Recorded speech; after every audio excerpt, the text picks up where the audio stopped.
Welcome to the deep dive. We sift through stacks of information to bring you, well, just the most important insights.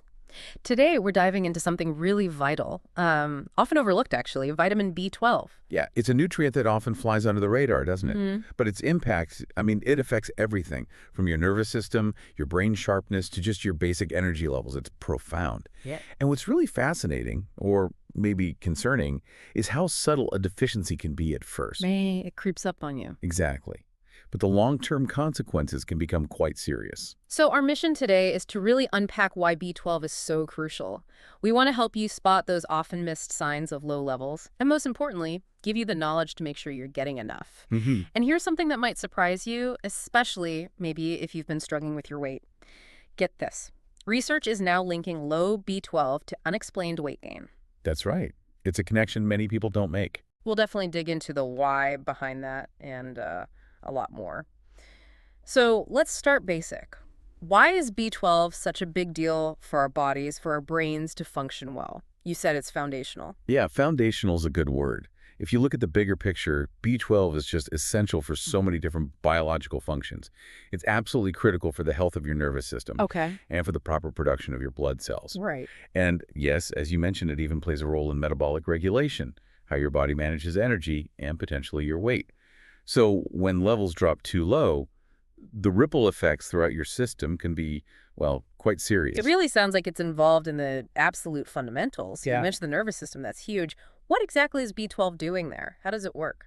Okay, so diving into the nervous system specifically, B12 has this really remarkable role in producing myelin. Myelin. Okay, what's that? Think of myelin as the protective insulation around your nerves, like the coating on an electrical wire. Ah, okay. Makes sense. Yeah, and B12, along with other nutrients like omega-3 and choline, helps build and maintain this insulation. This allows the electrical impulses, your nerve signals, to travel faster and more efficiently. So without enough B12. Without enough, that insulation can become faulty. Your brain signals can slow down, they might misfire, it makes your brain less efficient. Like faulty wiring in a house. Got it. So, okay, blood tests aren't always easy for everyone to get. How can we tell? What are the red flags, the symptoms we should look out for in ourselves? Yeah, knowing the symptoms is really crucial because the more of these characteristic signs you might be experiencing, the higher your risk, your likelihood of a deficiency. Let's try and decode some of those subtle whispers your body might be sending. Okay, let's unpack them. Where should we start? Well, one of the clearest indicators often relates to nerve sensations. Okay.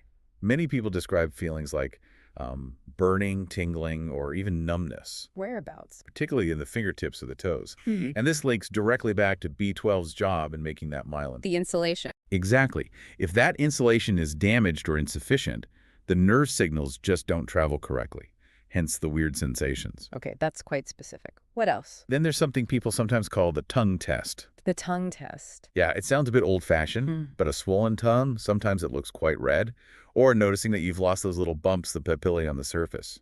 That can be a surprisingly clear sign. Huh. Interesting. Never heard that one. It's a real thing. Another big one, maybe more common, is persistent fatigue. Right. But so many things cause fatigue. Absolutely.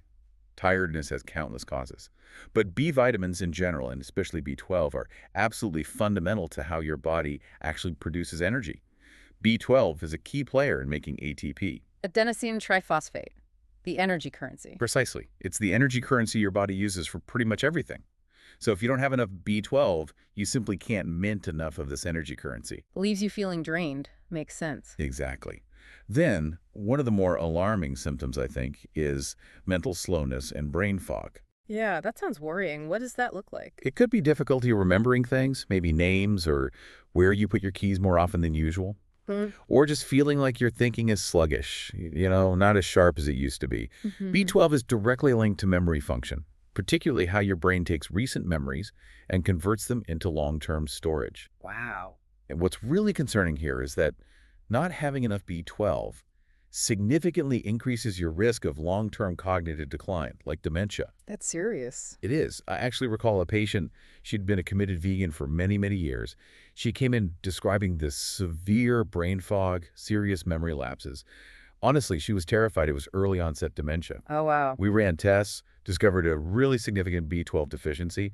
We worked on restoring her levels, and It was like a light switch flipped. Her memory, her mental clarity, it all came back. That's incredible. A reversible cause. Profoundly so. In her case, it just hammered home how crucial B12 is for keeping your brain healthy. Okay, what else is on the list? Right, well, B12 is also vital for making new DNA and for a process called methylation. Methylation. Heard of that, but what is it exactly? You can think of it as your body's master switchboard. Yeah. It's constantly turning genes on and off as needed. It helps detoxify harmful substances, and it's crucial for repairing your DNA moment to moment. So if methylation isn't working right because of low B12. Exactly. It can accelerate cellular aging, basically speeding up DNA damage, and increase your risk of various diseases. It's a fundamental process. Okay. Anything else physical we might notice? Yes, another sign, often missed, can be a progressive loss of balance, particularly if you're relatively young and there's no obvious reason like an injury or joint problem. It's just feeling unsteady. Yeah, increasingly unsteady. Yeah. Also, tinnitus. That ringing or buzzing in the ears can sometimes be linked to low B12. Huh. Another surprising one. And then there's depression. It's really critical to remember that depression isn't always just psychological. It can have very real physical roots. Like nutritional deficiencies. Exactly. Low B12 is one potential contributor, alongside things like low vitamin D, maybe not enough omega-3 fats, chronic inflammation, or even an unhealthy gut microbiome affecting serotonin production. So important to look at the physical side of mental health. Absolutely.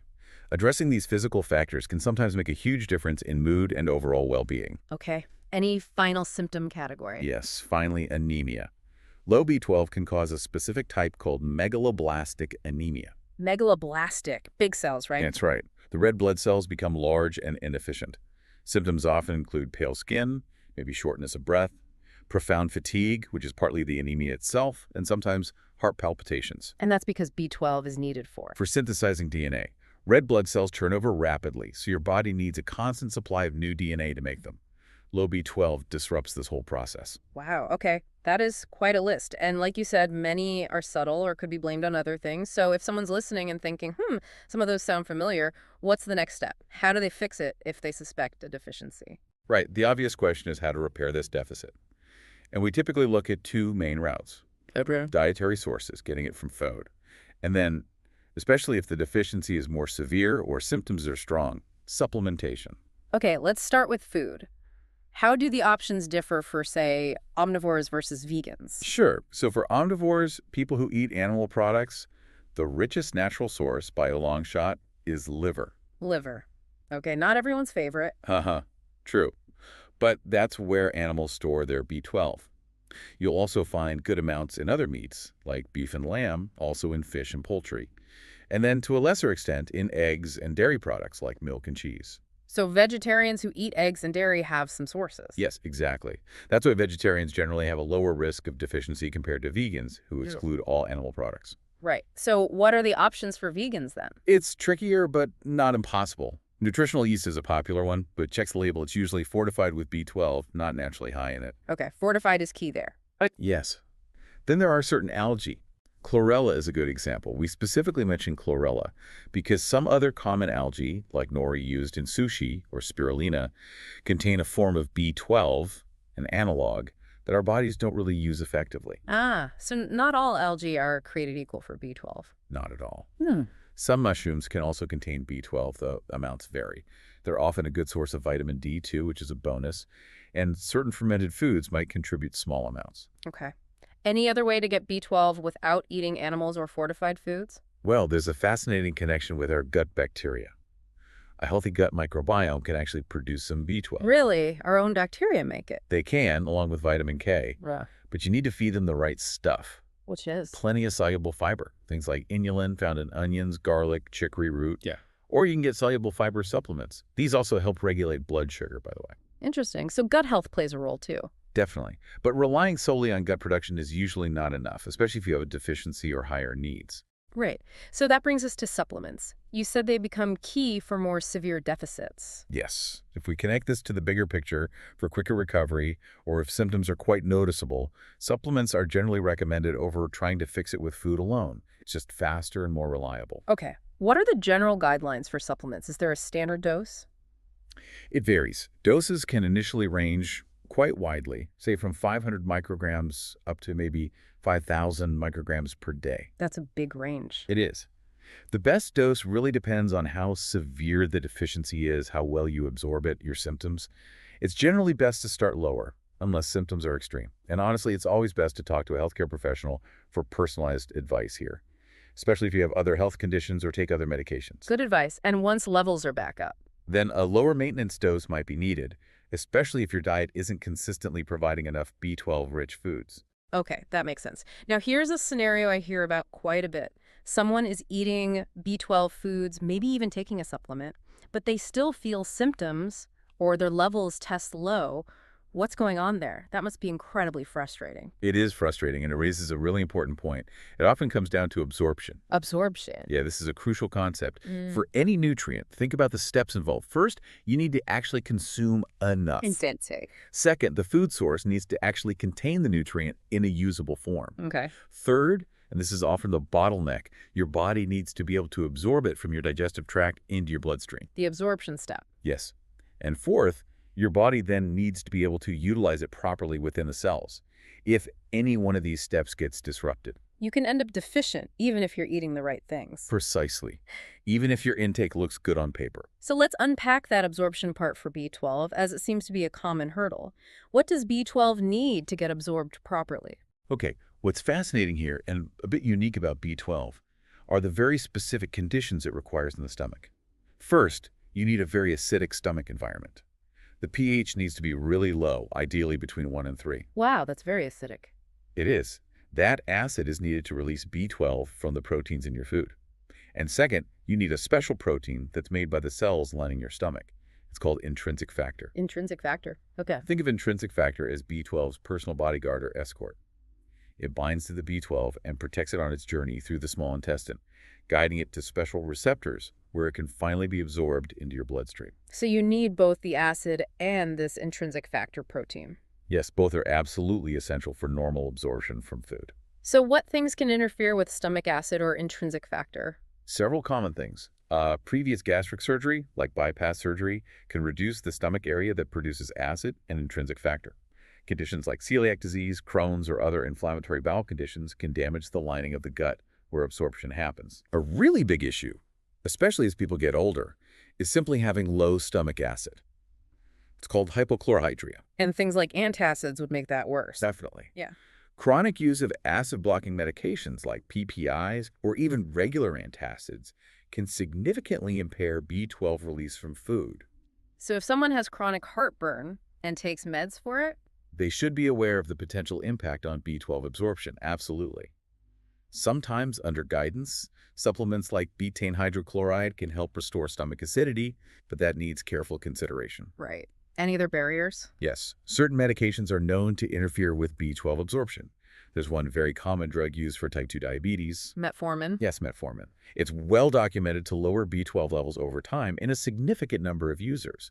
It's even sometimes explored off-label for longevity, but this B12 issue is a known side effect to monitor. Good to know. So lots of potential pitfalls in the absorption process. There really are.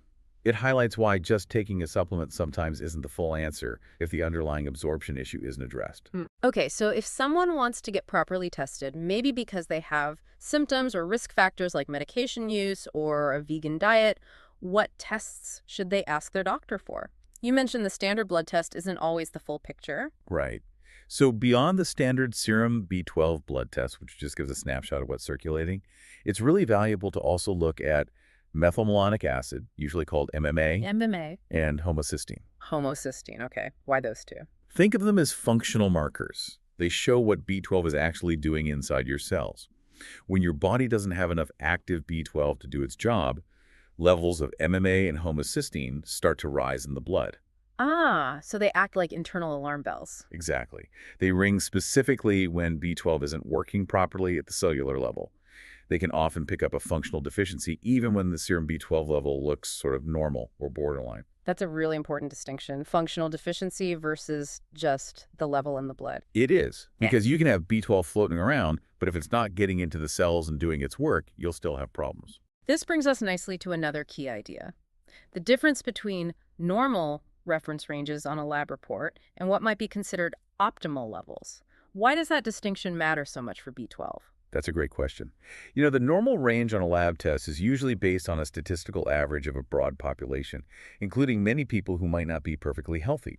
It basically defines the range needed to avoid severe, obvious deficiency disease. So just surviving. Pretty much, yes. Yeah. Your body can merely survive within that normal range, but optimal levels, that's about functioning ideally, thriving.